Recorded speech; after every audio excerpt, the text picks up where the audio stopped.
February 7th, 2019, and we're speaking with Paulita Aguilar from Santo Domingo, Pueblo in central New Mexico. We are joined by our videographer, Dr. Beverly Singer, and our project assistants, Jonna Payton and Valerie Fernando. The interview is being conducted by Rose Diaz, IPCC Project Coordinator. Thank you for joining us today, and welcome. Thank you. I'm happy to be here. We're honored to hear your story and, of course, to hear about your career and the opportunities that you've experienced. So just as some background information to start your interview, Ms. Aguilar is enrolled at Santo Domingo, Pueblo, and very active in her life as a professional librarian, working primarily in academic institutions, including Central New Mexico Community College and the University of New Mexico, where she is an associate professor and tenured faculty member. In 2005, she became the curator for the UNM Indigenous Nations Library Program and is currently a member of the staff in the Special Collections Division as an area specialist in New Mexico with a wide circle of networks to many indigenous communities nationally and in Latin America. She attended Santo Domingo schools and St. Catherine's High School in Santa Fe and Bernalillo High School prior to moving to the University of New Mexico for her undergraduate work. Her master's in library and information systems was awarded through the University of Oklahoma. Paulita is active in the New Mexico Library Association, including its Native American Special Interest Group, the American Library Association, and the American Indian Library Association, where she served as president and is active in the association's rural, native, tribal libraries of all kinds, among many other professional roles. Personally and professionally, Paulita has mentored many students and is currently mentoring 2 junior faculty members at the University of New Mexico. Her awards are many, including the NMLA Leadership Award and an AILA Faculty of Color Mentoring Award. She lives in Albuquerque with her spouse, James Black. Again, thank you for joining us today. We hope you have fun. I will have fun. Okay, have fun. We're ordering you to have fun. I'd like to begin our interview by talking about your life and growing up in Santo Domingo. Your parents are Beatriz Aguilar and Suteño Chama. What other extended family did you grow up with that had an important impact on you? Actually, I have 2 sisters and 1 brother. Other members in my family that had an important impact on me. My grandfather. My grandfather was a big part of my life. Primarily because when I was little, my mother was going to school here at the University of New Mexico. She was getting her degree in early childhood education. So I spent a lot of time with my grandfather working in the fields with him. He was also a part-time rancher. So I worked in the fields with him, irrigating, growing plants, corn, chili, squash, all the typical Pueblo plants. And I learned a lot from him about Pueblo life just by working in the fields with him. So he was a big part of my life and continues to be. He's been gone for a while now, but he continues to be a big part of my life. How do you feel he influenced you? He influenced me in that my connection to the Pueblo. He always emphasized that we get our strength from the teachings, from the songs, the ceremonies, that will carry us throughout our lifetime. So for example, when I was a student at the University of Oklahoma, I relied on that information. I would remember the songs, I would remember what was happening, and that gave me strength. It gave me strength to carry on and do my work, knowing that someday I would be back at the Pueblo, spending much more time participating in ceremonies and participating in the daily life of the Pueblo. So that's what gave me strength. Yeah. How many of your family remained at the Pueblo while you while you were in school? While I was at school, everybody else was home, except probably for my brother, who was, I think everybody was at home, other than me, yeah. So I bet you were sorely missed. Well, I missed being at home. It was far, it was too far away for me. How did your grandfather influence your worldview? Not just the Pueblo view, but the way that you saw things. Well, he always emphasized education. He only matriculated to the 9th grade at the Santa Fe Indian School. So when he was about, I think he was 13 years at the time, he had to leave school to come home and help raise one of his younger nephews. And he was naturally a good teacher. When we were in the fields, he would tell my brother and I about growing up, how he grew up and how things were, and he always regretted not having the opportunity to go back to school. And because of what he told us, I think he would tell my brother and I that education was important because he could see the world changing, that he could see a world where farming and ranching for Pueblo people may not be enough to support a family, and he wanted all of us to be successful. So he encouraged us to go to school, but at the same time keeping another foot at the Pueblo. Did all your siblings go on to school? They did. My sister Carlicia, she went to school at Eastern, New Mexico. My brother went to school in Texas. He graduated from there with a degree in chemistry and biology. And my other younger sister, went to school in Colorado. So you were a very educated family. I think we are, yeah. Yeah, my mom started it off for us, though. Right. I was very fortunate. Let's talk about your mom a little bit, because I think she really influenced how you saw her work and trying to get that degree. What kinds of things did you see in that? Well, as I mentioned, she was a school teacher, so she taught at that Santo Domingo Head Start program, and then later on she worked in Peña Blanca. She was a director of a small Head Start program there. But every night she would come home, and she wasn't one of those parents that told us we had to do certain things. She just expected us to know how to do certain things. And she expected me to come home from school, help out in the gardens at the farm, come home and cook, but every evening we all sat down to do homework. She did her school planning, and my brother and I did our homework together. So I think that set up like a routine of what we should be doing every day after school, or if we are in school, that we should be studying and working on, or just reading. So that dedication. Yeah, that dedication. And not only that, my mom and my entire family has been very involved in Pueblo life. And my grandfather and my grandparents and my mother were steeply involved. And by involved, I mean there's like the middle ground, and then there's the deeper ground of Pueblo life. They were in the deeper ground. I wasn't. But my mom proved to me that you could do both. You could be a Pueblo woman involved with the tribe and still be successful outside the tribe. So I mean, she had a degree, and she was also, as I mentioned, deeply involved, but she showed me that it could be done. And I had that good foundation. That most of my peers, I think, didn't have. My brother and I were really lucky. We were the two that actually finished our degree. My younger sisters didn't finish, and they're considerably younger than my brother and I, about 10 years. But they went on to some sort of post high school education.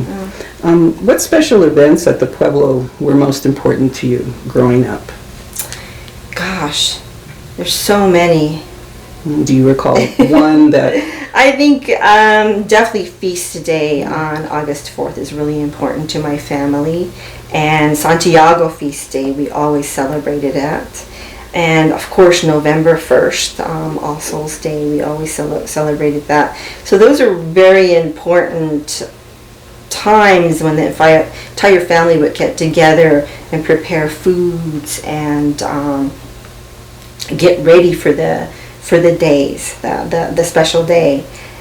But then in between that, there are all these other times of the year, like planting season coming along, and all the activities that went with that, or the coming of Christmas and all the other activities that went with that as well. So there really, every day I wake up and thinking, this is what's happening at the Pueblo today.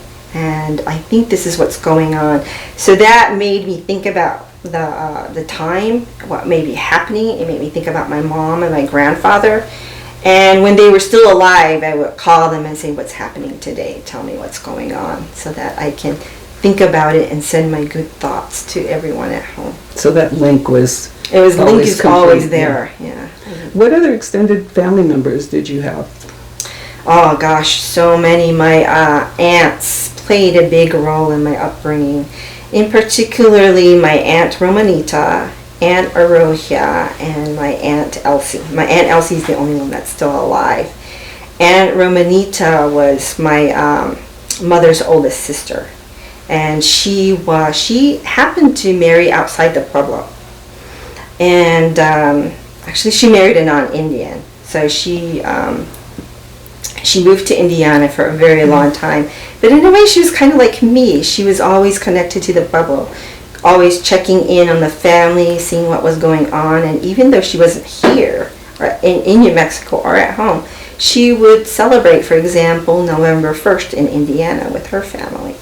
And if I can't be at home too, I try to do something like that as well.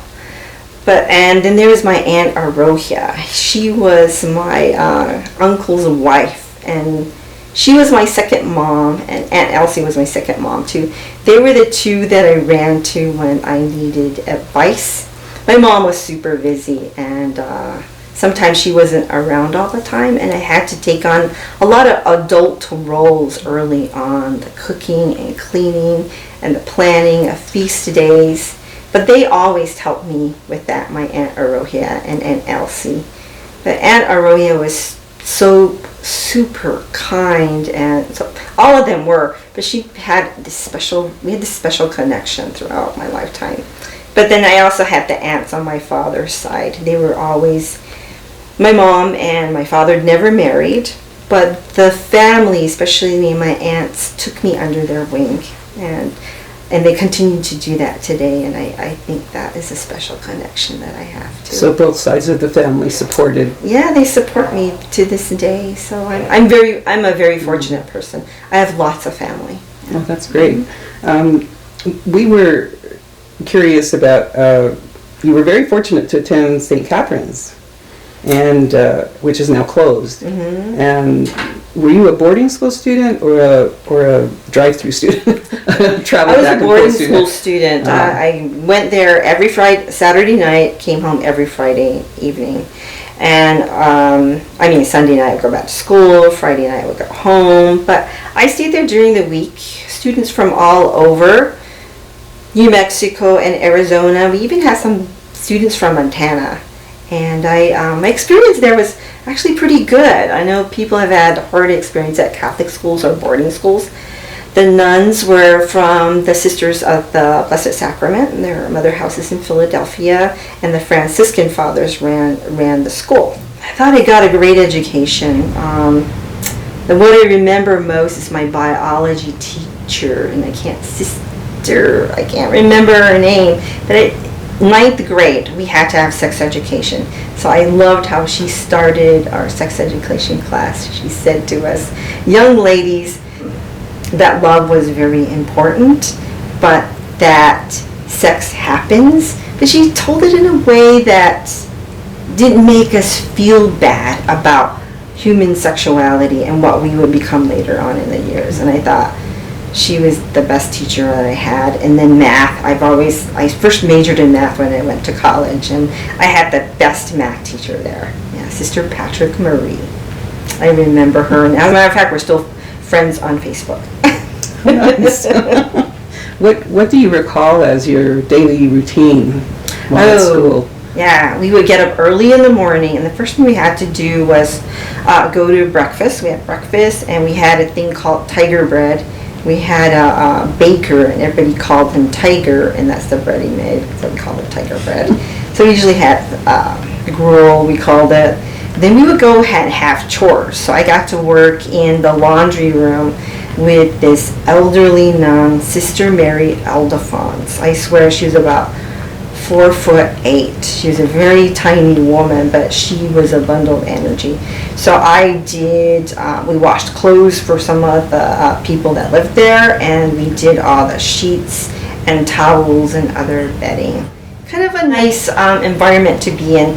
The older students from the 12th grade and 11th grade, they sort of took the younger students under their wing, told us how to do things, and it was kind of nice. It's like a mentoring early on. Yeah, I really like that. And your school schedule would be? Did our chores. We went and changed for school. Then we were pretty much in school all the way from 9 a.m. to about, say, 4:30. We had a little bit of time after classes to play or goof around. Then we had dinner all together, and immediately after dinner we had study hall. So we had another study hall like I did with my mom right after dinner. Yeah. So the family only grew then in your influence. Yeah. And then in the evening we had prayer time, and I think the most interesting thing about prayer time is a lot of the nuns could play guitar, so we would sing. I didn't realize later on that we were singing protest songs. So if I had a hammer, that sort of stuff. I think they were like nuns from the 60s, and they were really cool nuns. I liked them a lot. Sister Kathy and Sister Mary Chato, who happened to be Navajo. And I also stay in touch with her. She's still with Sisters of the Blessed Sacrament. Those are the nuns at my school too. Oh yeah. They're really wonderful people. Unless you hit them on their head with volleyball, which I did once. I had an accident like that with a nun too. They're pretty forgiving, but the parents aren't. While you were at Bernalillo High School, you ran cross country on the track team, and we're interested in what did you gain from that experience? I think what I gained from that experience is diligence. You had to practice in order to be a good runner, and I guess it told me that I had strength to do something very hard. So cross country, we ran 3 miles, and in track, I ran the longer distances, like the 440 and the half mile on some of the relay teams. So taught me camaraderie too. The gals that were on the team, I keep in touch with a few of them still to this day, and it taught me that teamwork can be fun. I think we had a really good coach at that time. I can't remember that person's name, but we had a really good coach. And it taught me that exercise is important, and if I could still run today, I would still do that, but I don't run because of bad knees.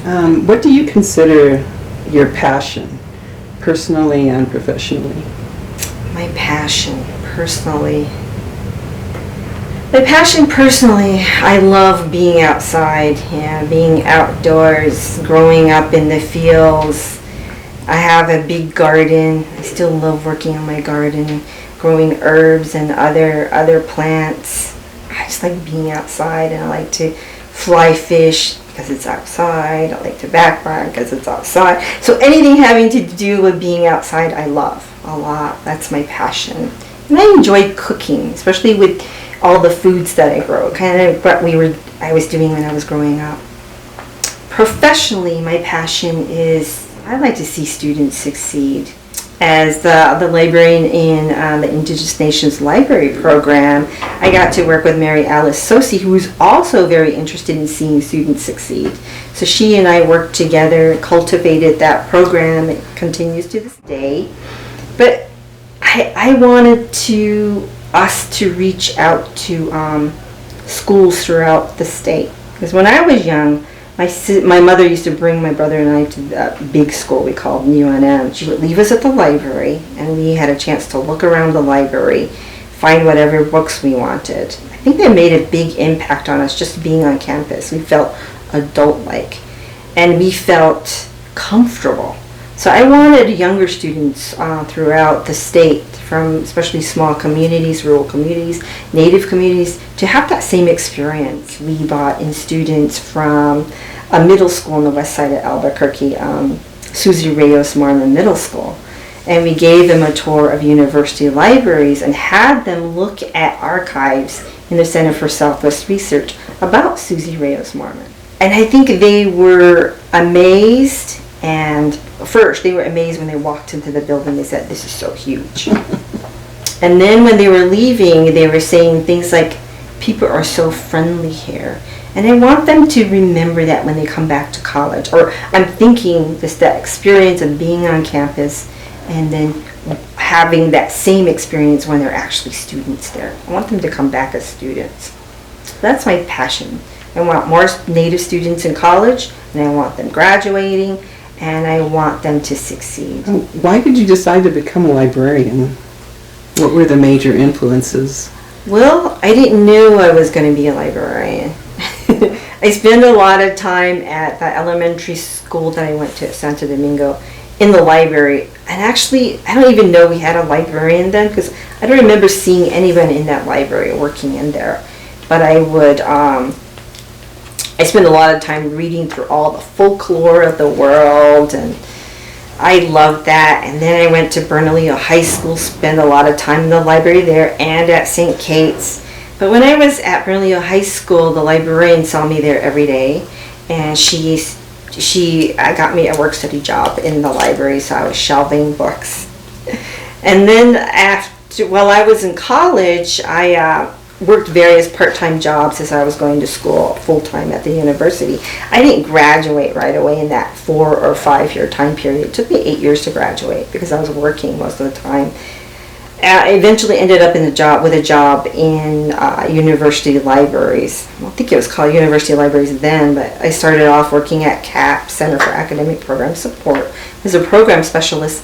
And later on, I started a job in the acquisitions department, technical services of the library.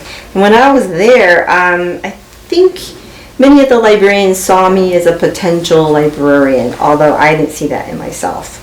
And then years later, after I had graduated, a professor from the University of Oklahoma came to visit UNM. She's doing research work in the Center for Southwest Research, and she wanted to meet some Native students. So one of the librarians introduced me to her. And at the same time, she was recruiting Native students to their library program at OU. So I applied to OU, I got in, and I got a library degree. So I was in the library I think the entire time in the making, but I didn't realize that. Yeah. Mm-hmm. Now, did you do online classes, or you actually went to the university? I actually went to the university. I got a wonderful grant. OU was very good to me. They gave me a stipend. Most of my classes were paid for. But I had to finish my degree within a year, so I was taking 18 hours a semester. So school was my job, and actually it worked out pretty well for me. And I liked the idea of finishing the program in a year because I wanted to be at home. I wanted to come back to New Mexico. This is home for me. How many Native librarians are now employed by UNM? We're really fortunate that we have 3 on our faculty. Lori Townsend, who is from Nevada, from one of the tribes in Nevada, and Sarah Costa-Lucky, who is from Zuni Pueblo and is really active in NELSIC as well. Yeah, so we're fortunate. We have 3 Native American librarians. That is fortunate. What challenges did you face in becoming a tenured faculty member? So I think the challenges at the time, I started tenure track in 2006, and at the time we had over 40 faculty librarians in my college, and I was the only one on tenure track. I was under a microscope, and I was the only Native faculty member on tenure track. And it seems that the expectations of a tenure track person was you had to do more. Not only that, but I had to do more because I was Native American. And that just, it was hard juggling 10 hours a week on the reference desk, teaching 3 or 4 classes a week. And then you're expected to be writing the entire time. You had to have 3 publications during your mid-tenure, and 6 by the time you go up for full tenure. And I barely squeezed under that. I had 7 publications when I finished. Most of the other faculty members were non-native. I think there was only one faculty member who was Hispanic, and the rest were white. In my packet, we'll talk about 3 areas: librarianship, research, and service. In my packet, I started off talking about my relationship to the Pueblo and how that influenced me on how I treat people and how I view my professional and personal life.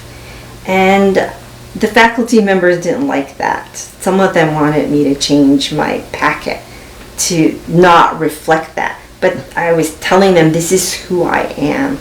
And after a week of negotiations, they let it go. And in the end, everybody voted for me to have tenure except one person. I had a problem with my packet. Has that process improved, do you think, I think it's improved a lot. for minority, people of color? I think it's improved a lot. Now we take opportunities to give our faculty members time off away from work so they can do some research and writing. We've lightened we didn't lighten their teaching load, but we did lighten the number of hours that they have to do reference. I don't think they have to do any kind of reference hours these days. And mentoring. So they always start off with a mentor early on. And then they're guided through the packet process. So that makes a lot of difference for them. So I think they're a lot better off. And not only that, there's at least 7 people going through a tenure process right now. So it's a little bit easier for them right now. Yeah. That's great. What changes have you seen in Native students since you've been at UNM? The changes that I've seen, Now you started there in 2005? I started there in 2002 as a lecturer. One of the big changes, this is really good, I think we have more Native students on campus. So that's a good part.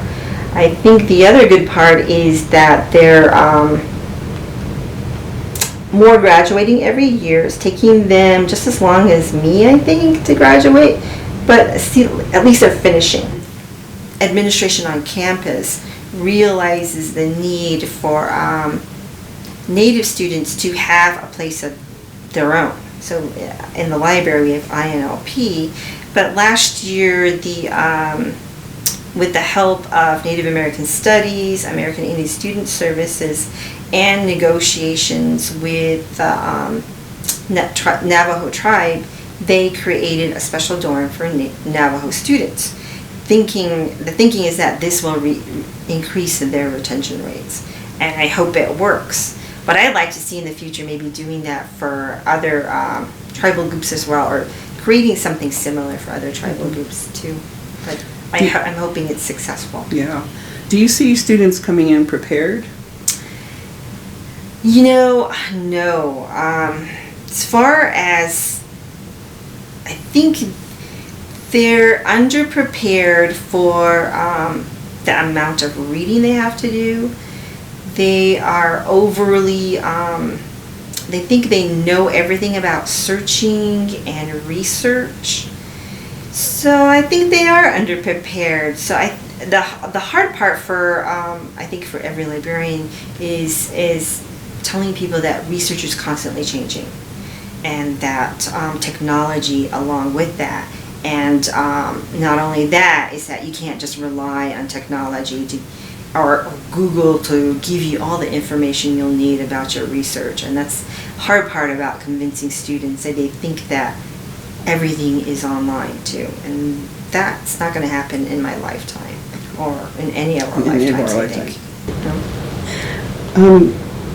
What challenges do you see Native students facing in an academic environment? I think I already mentioned one of them is the amount of workload that's required, or that they don't realize that for every hour that you take, you have to have X amount of study time that you'll be doing outside of work. I think that is the biggest challenge, that I don't think they set enough time aside for homework and additional studying or research. And I think that, and now I think one of the other biggest challenges that they have today that I don't think I faced as a college student, I didn't have to have a cell phone, which they're very expensive, and plans. I didn't have to have a car, and I didn't have to have internet access for my house. I didn't have to have cable. All these other needs that I really didn't need when I was a college student. So I think that or a computer. I didn't have a computer. I lived without a computer for a long time. I didn't have those kind of needs. So I think that a lot of challenges is financial as well. Mm-hmm. Yeah. And blocking out that white noise from it's like else. How can you walk around without a cell phone in your hand? I see that all the time. Yeah. It's a different age, definitely a different age. Gosh, I'm really feeling my age now. You were the first curator of the Indigenous Nations Library program at UNM. How did that program originate, and what did you find most satisfying in the work?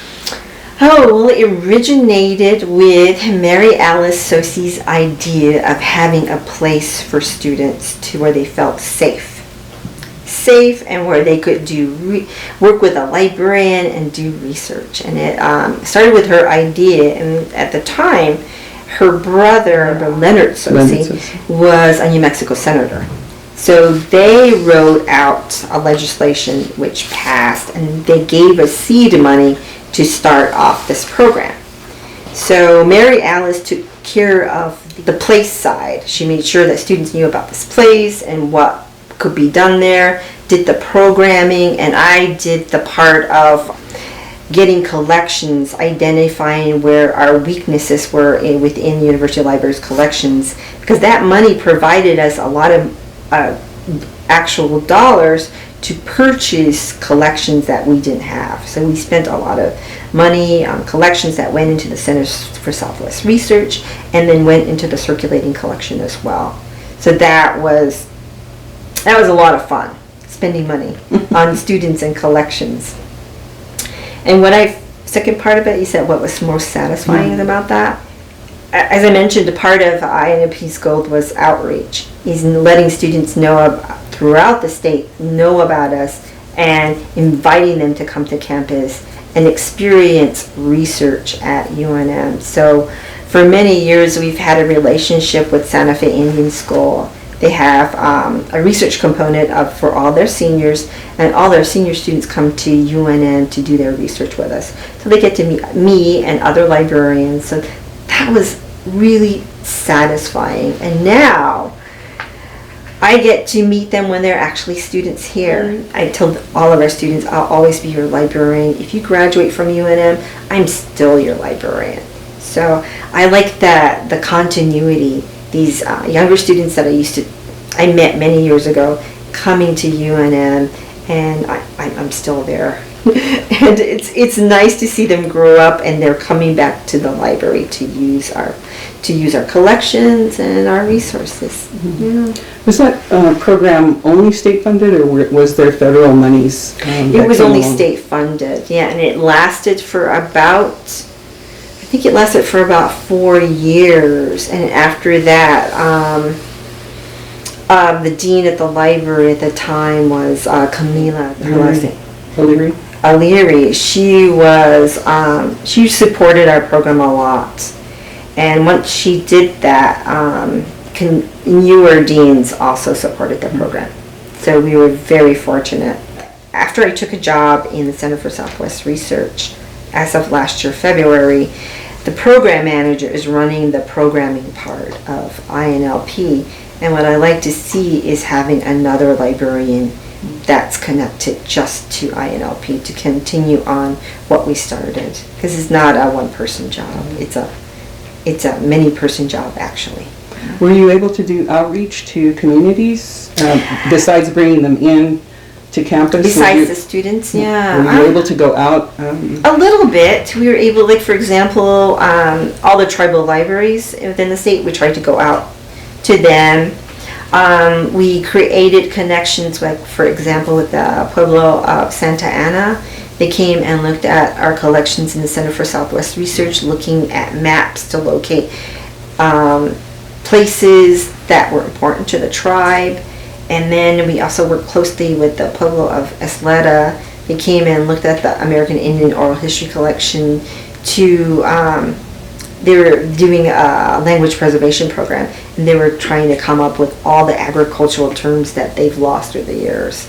So that was a satisfying work. And so those are the kind of things we did, but outreach takes a lot of time, and especially if you're going to go out to communities, that can take hours. And I mean, New Mexico's a huge state. You also teach, and I'm interested in knowing what it is that you teach, and who do you bring into those classes? University Libraries now has a teaching arm at a teaching arm, and it's called Organizational Information and the Learning Sciences. So I teach a course called Oils, and what it is called Information Management. This course was pretty much developed for students that are going to go on and continue doing research. So I get a lot of students from specific departments, like people who are planning to go into law, people who are going into management, or a lot of people from the sciences too.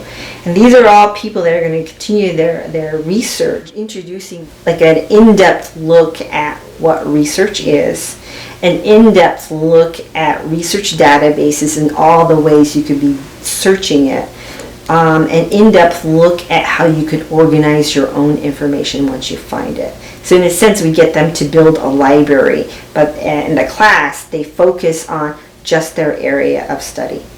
So is that difficult to include so many areas? It is really hard, and I'm hoping I can develop a narrower one just for like Native or Indigenous studies, something just for that. So I don't know, I had to put together my packet to do that, and I haven't done it to date, but I teach that class every 2 years. I rotate with other professors in my college. And how is your class different from theirs? I think my class is different in that I encourage them to look at the many different aspects of, like for example, sciences or chemistry.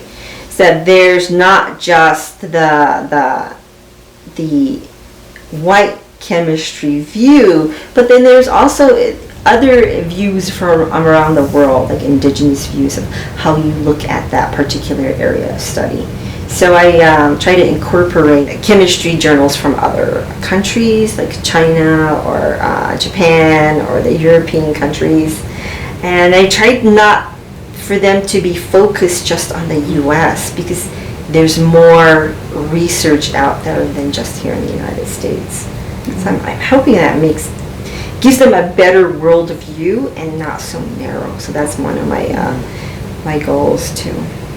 You have a lot of connections to Latin America, and that's really interesting to me that you have kind of expanded your world hemispherically. How did that come about, and what keeps you in that? I think it came about with one of our associate deans, Johan Van, I can't remember his last name right now, but he did a lot of work with Latin America, and at the time he was making connections with indigenous communities in Mexico and in Ecuador and their universities. So as a part of INLP, we invited some of the scholars to come meet us, and we took them actually out to some of the tribal libraries. This was back in 2010, 2012, something like that. But that convinced me that that we really needed to make broader connections for INLP. So we started working with a publisher in Ecuador, and we purchased all of their titles that dealt with indigenous peoples, and now they're a part of our collections. And we continue to do that. And around the same time, we hired collections persons just for the Spanish and Iberian collection, Suzanne Shadle. And my work with her, we worked together in identifying a lot of those indigenous titles and bringing them into our collections. And then through some of our work with one of our other faculty members in the School of Architecture, the Indigenous Planning Division, Professor Ted Hahola, he also brought many indigenous peoples to campus. And many of them were from Latin America. It was a good opportunity for me to meet them, to learn more about their communities and what the kind of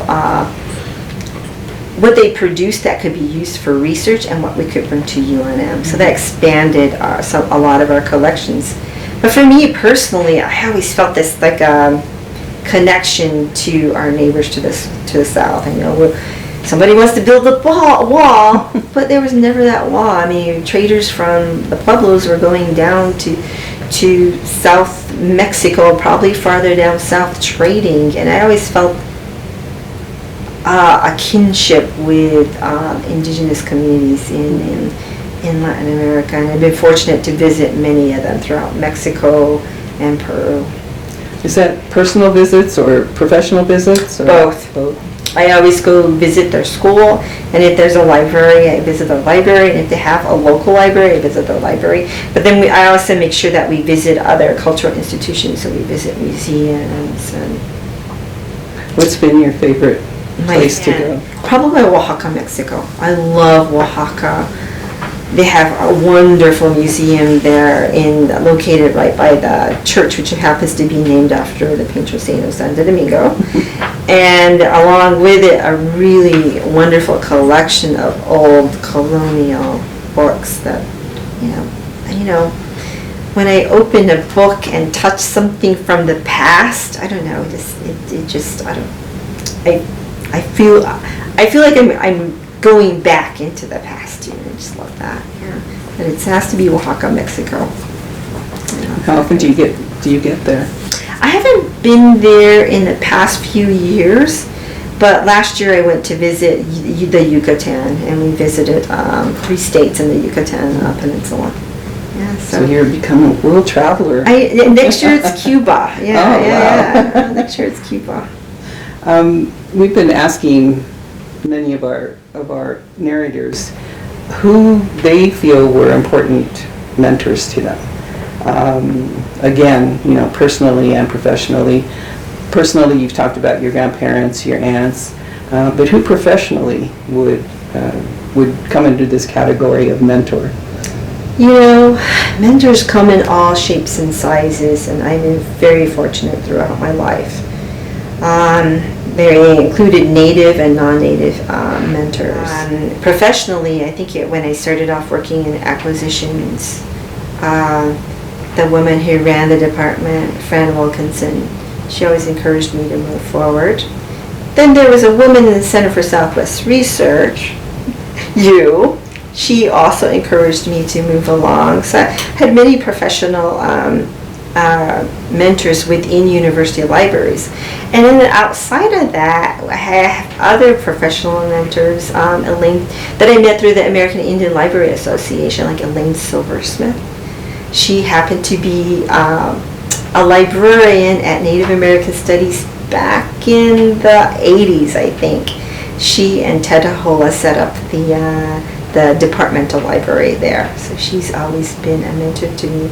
And then many other people that I've met through New Mexico Library Association, like Ben Wakashiki. I think he's mentored many of us, and he took me under his wing because he said, you and I had the same professor in college, so I'm going to be your mentor next. And then when I was a student too, I think I mentioned that I started off in math and I went to engineering.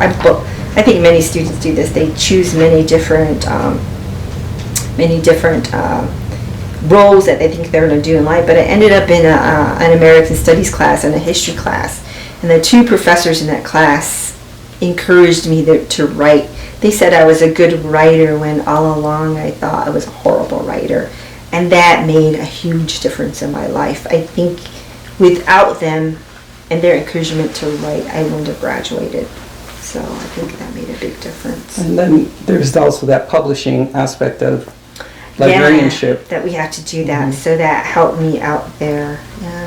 So my mentors, Kathleen Keating, I could mention so many people within university libraries that have always been my cheerleaders. I still have many of them. So I'm paying it forward by mentoring other people here and abroad. Well, I know you mentioned Linda Lewis as one of your mentors. Oh my gosh. And I'm sorry I left her out, but Linda Lewis, who was head of collections development when I started as a librarian, I met her when I was probably in 2nd or 3rd grade. She was the reference librarian at Zimmerman Library. And I remember the first time my mom told us to go to the library, and there's a lady at a desk. You ask her if you need any help. So my brother and I went up to the desk, and it was Linda Lewis. She was at university libraries for over 40 years, and I couldn't believe it when I went back to when I was a librarian. She was still there. So yeah, she made a big impact on me. She was always encouraging me to go back to school, and I thought I would be head of collections development someday like her, but I took a different route. But she was instrumental. She was always a very nice lady. She was a quiet person that gently moved people ahead. I like that. Well, you'll be happy to know that our first year was funded by Linda. Oh my gosh! So we were thrilled to have her as She's our still our librarian. She's still doing her good deeds. You gained a lot as a leader in the library world, and there's a sphere that doesn't necessarily open itself up to minority librarians. And how would you advise young people, especially young women interested in getting into this field, about becoming that kind of leader? First, you have to make sure that you graduate with a bachelor's degree and go to a good library school, and I think there's many throughout the country. But as far as leadership is concerned, I think that the best part is first getting that good mentor that you admire as a leader. I think many of the mentors that I've had weren't those what you would call like a leader in the sense that they were loud or brash, but they were quiet, thoughtful leaders. And I think one of the big hardest things is identifying what kind of a leader you want to be. And I think for me, I like that quiet and thoughtful leadership, and aligning yourself with someone who, or if you admire someone and how they lead or mentoring is leadership, how they mentor people along, and that's how I looked at it. I think it's hard what kind of leader you want to be, and actually I didn't realize I was as a leader until people started telling me I was a leader. Yeah, that's the best kind of leader. What is your leadership style? How do you define your leadership style? I don't tell people what to do. I like for people to learn by mistakes. I think I did a lot of that growing up, even in the fields. Sometimes I make mistakes, and then Grandpa would tell me how you would do things better. Or when you're doing homework, I'd like for people to come up with their own solutions too. I like to put things back on them and not being that person that tells you what to do. But I like to be. I would be happy to help in coming up with the solutions. So I would call it like a thoughtful leadership. I don't know, a leadership that's a little hands off, but moving you along and coaching you along and mentoring you along. I don't know if there's a name for that. I call it thoughtful leadership, and I haven't looked up leadership styles at all, but that's what I. Yeah, I think it's a good way to express it. Yeah, this one's kind of hard. People have had trouble with it, but how do you define your role as a Pueblo woman, representative of your community? How do I find my role? That is a hard question. In a sense, if you're a Pueblo woman, I feel like I'm living in two worlds. Although I'm still the same person when I come back to work. I'm a Pueblo, and how I grew up, the teachings guides me. Although I'm in a different environment. When I go home, people don't think of me as a leader or a librarian. I mean, they're looking at me as a person of this particular clan, the daughter of someone, the sister of someone. And but I'm very comfortable in those two different worlds. I go home and I'm able to jump right in. And I think if people are surprised when they come and see me in my natural environment. So and I'm the typical older sister too in that natural environment where I'm ordering everybody around. So that's the one time I'm ordering people around. I'm telling my brother and sisters, you go do this. Because that's the role of the sister. They make things happen. So that's what I do. So the role, I think, is hard. Although I've had Pueblo leaders come and visit me at the library, and then they look at me a little bit differently. Yeah. Although everybody at home still thinks I also shelve books and check out books and shush people. I don't do any of that. Well, I think you certainly take after your mom, and after having met your mom. Yes, we did, yeah. That you have very similar styles in how you act on a daily basis, which is appreciated. And I don't think we often say that enough. Thank you. Yeah. Our final question. What advice would you give to young people today, based on all your experiences? All the experiences, gosh, learn your language, know your people, know your, by people I mean know your clans, know your extended family members, because they are going to be your strength. And they're going to be, and know the ceremonies, the songs, because in the end, that's all you're going to have. It's just your people. I think it's really important. And talk to your elders. What were their experiences in school? Ask them what they could have done better.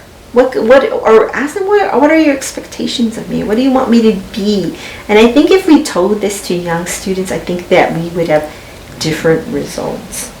So I think that's very important, knowing your people, talking to your elders, and put down that cell phone. I really talk to people and ask about their lives, and study hard. Know your teachers and respect your teachers, because I think a lot of times I hear this from students, and it makes me really sad when they say things like, oh, my teacher doesn't know anything. Your teacher spent years in college and in graduate school so they could teach you, and they write about what they know. So they know a lot. Respect your teachers, and also talk to them and get to know them as well. And I think that will take them pretty far, just that little bit amount of time. And then when you're on campus, you see other Native people, greet them. Talk to them. Don't just pass them by. You want to create a community on campus as well. And it makes me sad when young people I smile at them or wave at them and say hi to them, and they don't talk back. They just, So I think it's important for us to create our communities wherever we go, because we may need them later on. Mm-hmm. I think the issue about speaking to your elders and hearing their stories, I mean, they suffered disappointments as well, and yet they've survived. And so many times we don't hear that those stories, then they survived, they were resilient, they were, they sustained themselves somehow.